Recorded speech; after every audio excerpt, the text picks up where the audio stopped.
In today's video, I'm going to teach you how to buy on Plus500. By the end, you'll feel confident opening a buy position, which simply means you're speculating that the price of an instrument will go up.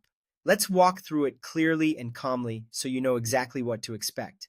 Start by signing in to your Plus500 account. Make sure your internet connection is stable and you're in a quiet place where you can focus. Remember, trading involves risk. So only proceed if you understand the product and are comfortable with your own risk tolerance. Once you're in, head to the trade section.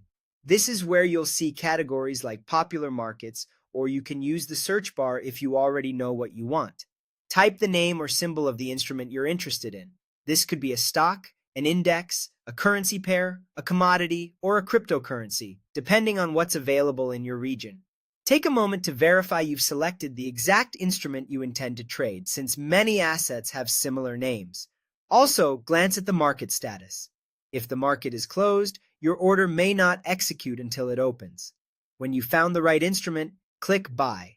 On Plus500, Buy opens a long position, while Sell would be for shorting. You'll usually see two prices on the screen, the buy price and the sell price. The difference between them is the spread, which is part of your trading cost, so it's good to be aware of it before proceeding. Clicking Buy will open the order ticket. Now, enter the amount you want to trade. Depending on the instrument, this may be in units or a monetary amount. Watch the margin or required funds displayed on the ticket, as leverage products only require a portion of the total position value to open the trade. Make sure you have sufficient available funds and that the position size aligns with your plan. If you're new, starting small can help you get comfortable with how prices move and how positions behave. Before finalizing, take a brief moment to review the key details on the ticket: the instrument name, whether it's a buy order, the amount, the quoted price, and any applicable fees or overnight funding information shown. If everything looks correct, click Buy or Confirm to place the order. That's it.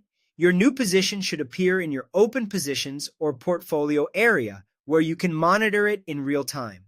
Stay attentive to price changes and market conditions, and always trade responsibly.